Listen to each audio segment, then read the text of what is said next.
Hello everyone. Now today we are going to see our second chapter in structure mechanics 1. So our second chapter is direct stress and strain. Now before we going to see our second chapter direct stress and strain, first of all what is stress and what is strain. So stress किसे बोलते हैं and strain किसे बोलते हैं कि suppose कोई भी हमारे पास ऑब्जेक्ट है या मटेरियल है, उस पर हम क्या करेंगे, फोर्स अप्लाई करेंगे. एट दैट टाइम क्या होगा, उसमें कंप्रेशन होगा या टेंशन होगा. बराबर है. दाब भार आवशे. बराबर है. अने टेंशन खेचाण बळ आवशे. बराबर है.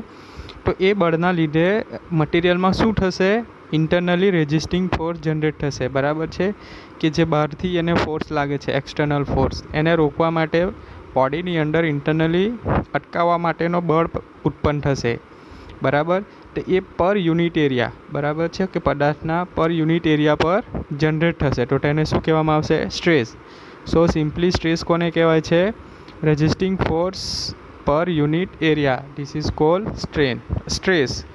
And what is strain. तो स्ट्रेन कोने कहेवाशे, जो ज्यारे तमे कोई पदार्थ अथवा मटीरियलने खेचाण बळ अथवा तो दाब भार आपशो. बराबर. तो शुं थशे, एनी लंबाईमां, पदार्थनी लंबाईमां घटाडो वधारो थशे. बराबर है. तो ये घटाड़ा वधारो थशे ए शेना लीधे थशे, बाह्य बळना लीधे. बराबर. तो स्ट्रेन कोने कहेवाय छे कि कोई पदार्थनी ओरिजिनल लंबाई, बराबर, अने भाग्या एनु लंबाईमां थतो फेरफार, तो एने शुं कहेवाशे, स्ट्रेन. तो strain is defined as the ratio between change in length divided by original length. बराबर. लंबाई में फेरफार थशे भाग्या एनी ओरिजिनल लंबाई. So in our second chapter we can see our topic is stress, strain and delta calculation. Then second very most based on example bar of varying cross section. Third is composite section. बराबर. Composite section कोने कहेवाय, बे अथवा वधारे मटीरियलथी कोई B बनेलू होय structure, एने शुं कहेवाय छे, कॉम्पोजिट सेक्शन. जेम के स्टील अने कॉन्क्रीट. बराबर है. कॉन्क्रीट अने एल्युमिनियम. बराबर है. एल्युमिनियम, कोपर. बराबर. आ अने कॉम्पोजिट सेक्शन बे करता बे अथवा बेथी वधारे मटीरियलनुं जे स्ट्रक्चर बने एने शुं कहेवाय, composite section. Then elastic constant and punch, strain energy and impact loading, tension test on a mild steel. बराबर. 6 टॉपिक આપણે જોઈશું. So first is what is stress, what is strain and delta calculation. So stress, બરાબર છે. Stress કોને કહેવામાં આવે છે કે એકમ ક્ષેત્રફળ ઉપર બાહ્ય બળ સામે પેદા થતા અવરોધને સ્ટ્રેસ કહે છે. એકમ ક્ષેત્રફળ. બરાબર. કે સપોઝ આપણી પાસે કોઈ મટીરિયલ છે, તમે ફિગરમાં જોઈ શકો છો. बराबर है. एक फिगर दर्शावी है.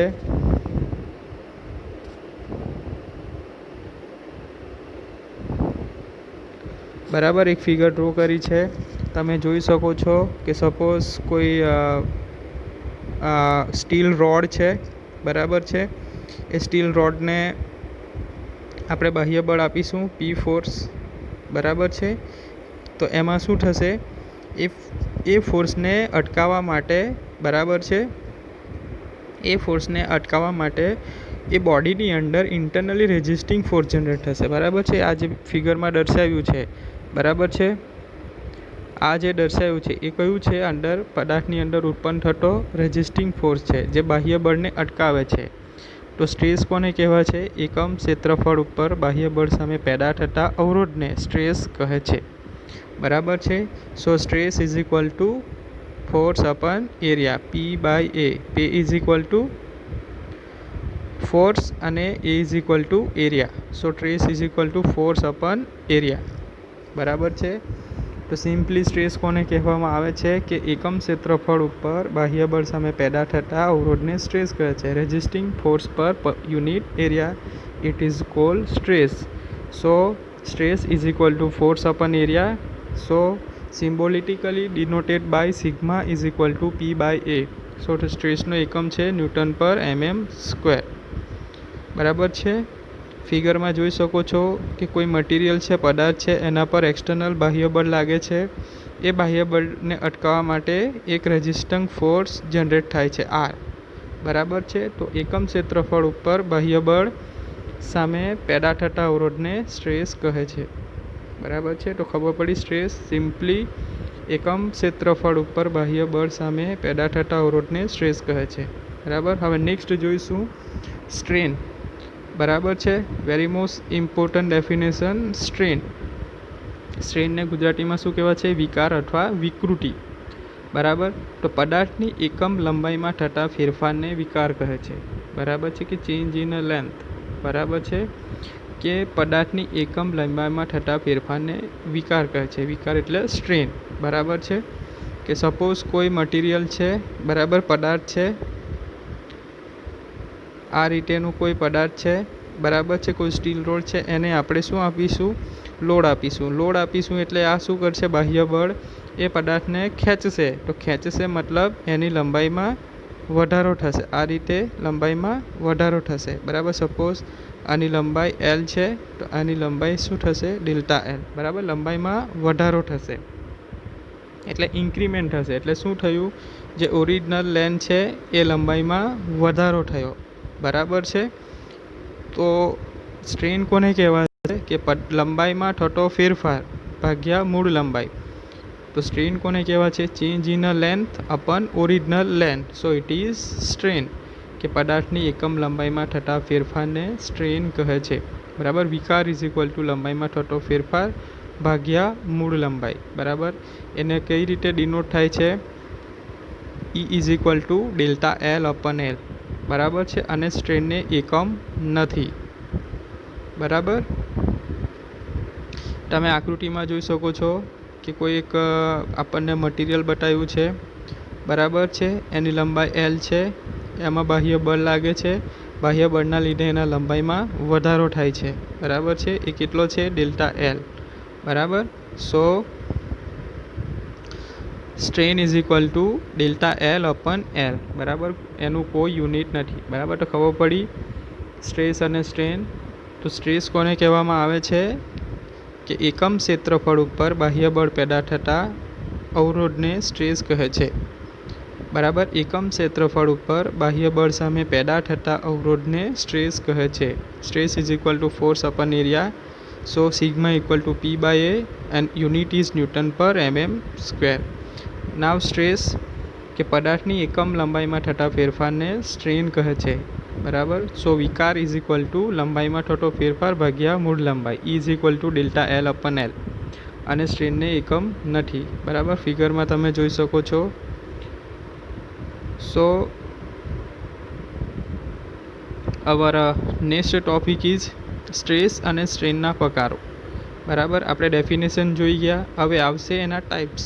બરાબર. Types of stresses and strain. બરાબર છે.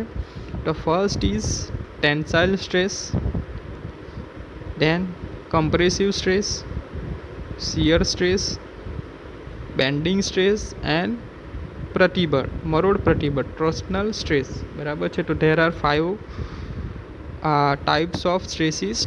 ફર્સ્ટ ઇઝ ટેન્સાઇલ સ્ટ્રેસ યાની કે તાણ પ્રતિબળ, કમ્પ્રેસિવ સ્ટ્રેસ દાબ પ્રતિબળ, કર્તન પ્રતિબળ શિયર સ્ટ્રેસ, નમન પ્રતિબળ બેન્ડિંગ સ્ટ્રેસ એન્ડ મરોડ પ્રતિબળ યાની ટોર્સનલ સ્ટ્રેસ. બરાબર. તો 5 પ્રકાર છે સ્ટ્રેસના. બરાબર. તો પહેલું જોઈશું તાણ પ્રતિબળ. તો ટેન્સાઇલ સ્ટ્રેસ. તો ટેન્સાઇલ સ્ટ્રેસ કોને કહેવાશે આવશે? તો પદાર્થ પર લાગતા ખેંચાણ બળને લીધે થતા સ્ટ્રેસને, બરાબર છે, તાણ પ્રતિબળ કહે છે. બરાબર છે. કે કોઈ પદાર્થને આપણે ટેન્શન આપીશું, બરાબર છે, કે એને તાણ આપીશું, તો તેના લીધે પેદા થતા સ્ટ્રેસને તાણ પ્રતિબળ કહે છે. બરાબર છે. સેમ ફોર્મ્યુલા આવશે. Stress is equal to force upon area. P by A newton per mm square. બરાબર. P is equal to tensile force. બરાબર. So next is second is દાબ પ્રતિબળ. દાબ પ્રતિબળ. બરાબર. તો ટેન્સાઇલ સ્ટ્રેસમાં શું હતું, પદાર્થ પર લાગતા ખેંચાણ બળને લીધે પેદા થતી સ્ટ્રેસને તાણ પ્રતિબળ કહેવામાં આવે છે. બરાબર છે. તો સેમ દાબ પ્રતિબળ માટે પદાર્થ પર લાગતા દબાણ બળને લીધે પેદા થતી સ્ટ્રેસને દાબ પ્રતિબળ કહે છે. બરાબર. સેમ ફોર્મ્યુલા આવશે, sigma equal to P upon A newton per mm square. So where P is equal to compressive force. બરાબર. તો તાણ પ્રતિબળ કોને કહેવામાં આવે છે કે પદાર્થ પર લાગતા ખેંચાણ બળને લીધે પેદા થતી સ્ટ્રેસને તાણ પ્રતિબળ કહે છે. Sigma is equal to P by A newton per mm square. અને દાબ પ્રતિબળ કે પદાર્થ પર લાગતા દબાણ બળને લીધે પેદા થતી સ્ટ્રેસને દાબ પ્રતિબળ કહે છે. Sigma is equal to P by A newton per mm square. બરાબર છે. Now shear stress. તો કોઈ પદાર્થ પર બે સરખા મૂલ્યના પરસ્પર વિરુદ્ધ દિશાના અને જેમની કાર્યરેખા એક નથી તેવા બે બળો લાગે તો પદાર્થ બળની સમાંતર દિશામાં ચીરાઈ જાય છે. આ વખતે પેદા થતી સ્ટ્રેસને શિયર સ્ટ્રેસ કહે છે.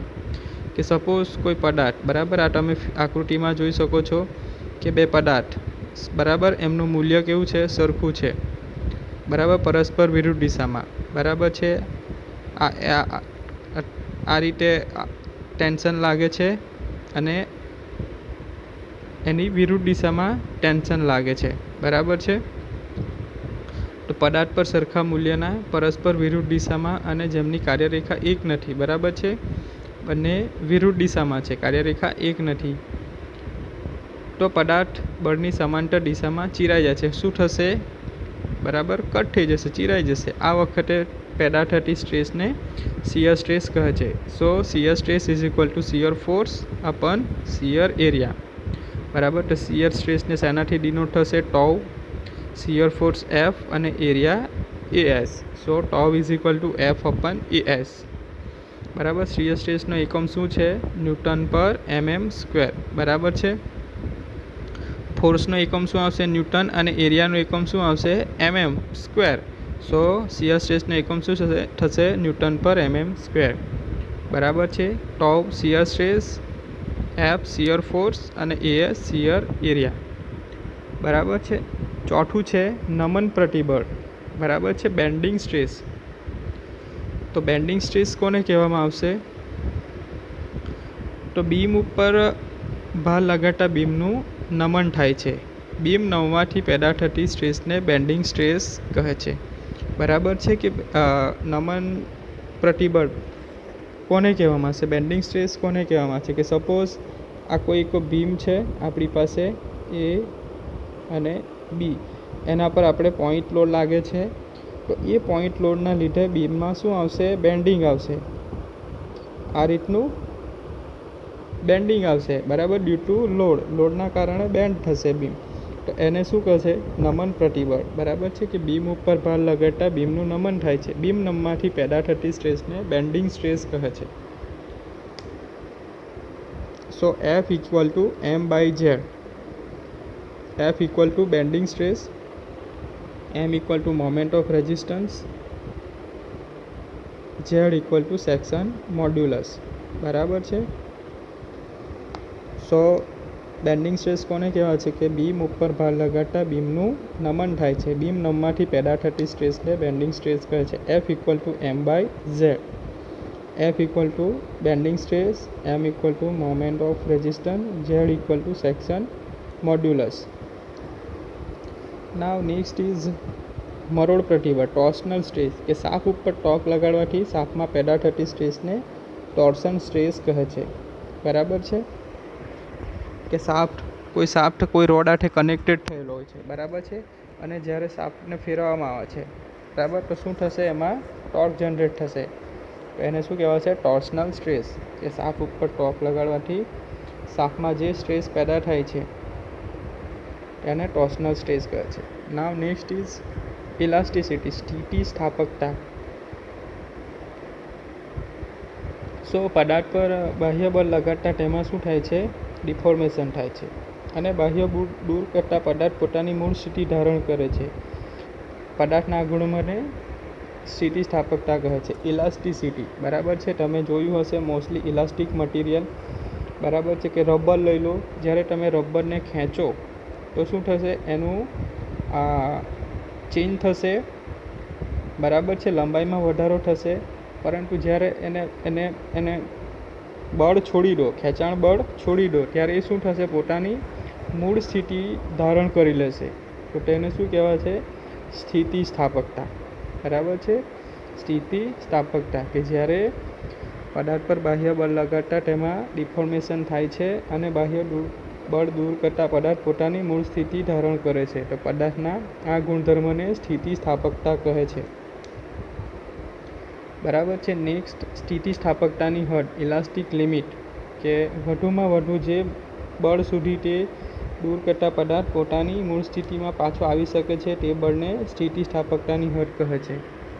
કે વધુમાં વધુ જે બળ સુધી તે દૂર કરતા પદાર્થ પોતાની મૂળ સ્થિતિમાં પાછો આવી શકે તેને શું કહે છે, સ્થિતિસ્થાપકતાની હદ, બરાબર છે. કે સપોઝ રબરને ખેંચો, બરાબર છે, એની હદ સુધી, લિમિટ સુધી ખેંચો, જ્યાં સુધી એ કોલેપ્સ તૂટીને જાય, બરાબર, ત્યાં સુધી એને ખેંચો, બરાબર છે. અને એ તૂટવા પહેલાં, બરાબર, એ પોતાની બળ છોડી દેતા પોતાની મૂળ પરિસ્થિતિમાં આવી જાય, એને શું કહેવાય છે, સ્થિતિસ્થાપકતાની હદ, બરાબર છે. તો સ્થિતિસ્થાપકતા ખબર પડી. સો પદાર્થ પર બાહ્ય બળ લગાડતા તેમાં વિરૂપણ થાય છે અને બાહ્ય બળ દૂર કરતાં પદાર્થ પોતાની મૂળ સ્થિતિ ધારણ કરે છે. પદાર્થના ગુણધર્મને સ્થિતિસ્થાપકતા કહે છે, બરાબર. તો ટાઈપ્સ ઓફ સ્ટ્રેસ અને સ્ટ્રેન કયા કયા છે? તો ફર્સ્ટ ઇઝ તાણ પ્રતિબળ યાની ટેન્સાઇલ સ્ટ્રેસ, કમ્પ્રેસિવ સ્ટ્રેસ દાબ પ્રતિબળ, કર્તન પ્રતિબળ શિયર સ્ટ્રેસ, નમન પ્રતિબળ બેન્ડિંગ સ્ટ્રેસ અને મરોડ પ્રતિબળ ટોર્સનલ સ્ટ્રેસ. દેન આફ્ટર આપણે જોયું ઇલાસ્ટિસિટી એન્ડ ઇલાસ્ટિસિટી લિમિટ.